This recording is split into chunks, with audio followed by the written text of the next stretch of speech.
Formula ఈ car race కేసులో ED దర్యాప్తు ముమ్మరం చేసింది. కేటీఆర్ కు ఈడీ అధికారులు ఇవాళ నోటీసులు ఇవ్వనున్నారు.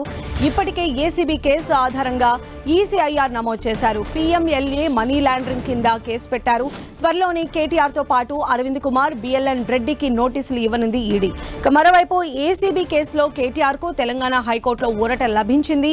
కేటీఆర్ పైన ఎలాంటి ముందస్తు చర్యలు తీసుకోవద్దని హైకోర్టు ఆదేశించింది.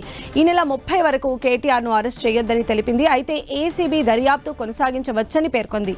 ప్రభుత్వం కౌంటర్ దాఖలు చేయాలని ఆదేశించింది. తదుపరి విచారణ 27కు వాయిదా వేసింది తెలంగాణ హైకోర్టు.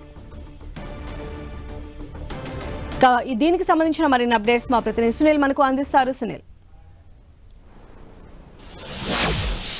రాష్ట్ర వ్యాప్తంగా తీవ్ర దుమారం రేపుతున్నటువంటి ఫార్ములా ఈ కార్ రేస్ కేసులో ఇప్పుడు ఈడీ అధికారులు రంగంలో దిగారు. ఇప్పటికే మనం చూసాం ఈసీఆర్ కింద ఈడీ అధికారులు కేసు నమోదు చేయడం జరిగింది. ఏసీబీ అధికారులు దాఖలు చేస్తున్నటువంటి కేసు ఆధారంగా ఇప్పుడు ఈడీ అధికారులు ఈ కేసులో దూకుడు పెంచారని చెప్పవచ్చు. Enforcement case information report ECR కింద నిన్న ఈడీ అధికారులు అటు ఈ ఫార్ములా కేసులో కేసు నమోదు చేయడం జరిగింది.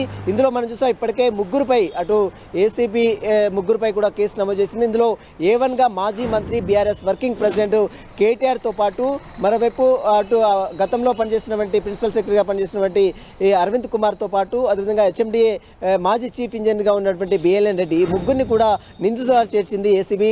ఆ ఏసీబీ రిపోర్ట్ ఆధారంగా ఈడీ అధికారులు కూడా ముగ్గురుపై కేసు నమోదు చేసిన జరిగింది.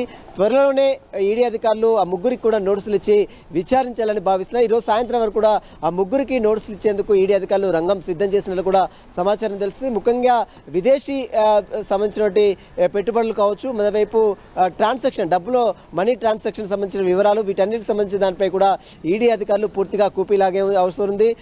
పీఎంఎల్ఏ యాక్ట్ కింద ప్రస్తుతం ఈడీ అధికారులు కేసు నమోదు చేశారు. ఇప్పటికే మనం చూసాం ఏసీబీ దాఖలు చేసిన కేసును సవాల్ చేస్తూ నిన్న కేటీఆర్ అటు హైకోర్టులో లంచ్ మోషన్ పిటిషన్ దాఖలు చేయడం, నిన్న జస్టిస్ శ్రవణ్ కుమార్ బెంచ్ అతనికి ఈ నెల 30 తేదీ వరకు కేటీఆర్ ని అరెస్ట్ చేయడానికి వీలేదంటూ కూడా నిన్న ఆదేశాలు ఇచ్చిన తీరు కూడా మనం చూసాం. ఇప్పుడు నిన్న కోర్టు ఇచ్చిన నేపథ్యంలో ఈ రోజు ఈడీ అధికారులు నమోదు చేసిన కేసుపై కూడా కోర్టుకు వెళ్లే ఆలోచనలో కేటీఆర్ టీం కూడా ఉందంటూ కూడా తెలుస్తుంది. అయితే సునీల్, మనం చూసాం నిన్నే ఏసీబీకి సంబంధించిన వారు ఈ HMDA నుంచి కూడా పలు కీలక డాక్యుమెంట్లు కావచ్చు, అసలు దీనికి సంబంధించినటువంటి ట్రాన్సాక్షన్ డీటెయిల్స్ ఎవరితో వీళ్ళు ఒప్పందం చేసుకున్నారు ఇలాంటివన్నీ కూడా సేకరించినట్టుగా తెలుస్తోంది. కాబట్టి ఇప్పుడు కేటీఆర్కి అయితే హైకోర్టు అరెస్ట్ చేయొద్దని ఒకవైపు నుంచి ఆర్డర్స్ కూడా వచ్చాయి. కాబట్టి అంటే విచారణకు ఎప్పుడు పిలిచేటువంటి అవకాశం ఉండొచ్చు? అంటే 1 వీక్ తర్వాత ఏసీబీ ప్రొసీడింగ్స్ స్టార్ట్ చేయొచ్చా? 1 వీక్ లోపలే వీళ్ళని విచారణకు పిలిచి విచారించే అవకాశం ఉండొచ్చా?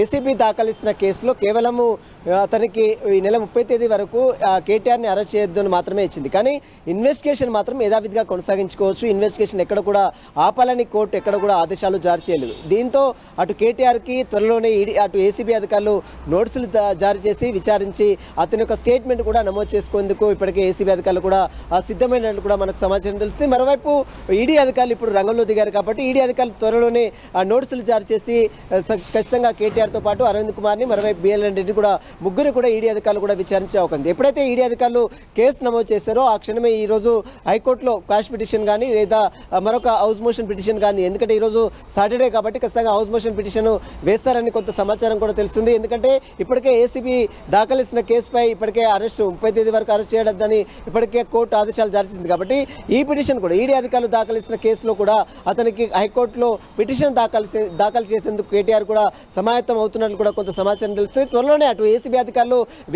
విచారిస్తారు. మరోవైపు ఈడీ అధికారులు కూడా ఇప్పుడు విచారించే అవకాశం ఉంది. ఈడీ అధికారులు నోటీసులు జారీ చేస్తారు, ఏసీబీ అధికారులు నోటీసులు జారీ చేస్తారు. ఇద్దరు కూడా నోటీసులు జారీ చేసి ఖచ్చితంగా ముగ్గురిని కలిపి విచారణకు పిలిచేటువంటి అవకాశం ఎంతవరకు ఉండొచ్చు? ఖచ్చితంగా. ఎందుకంటే ఈ ముగ్గురు ప్రమేయంతోనే అసలు నిధులు బదిలీ కావడం జరిగింది.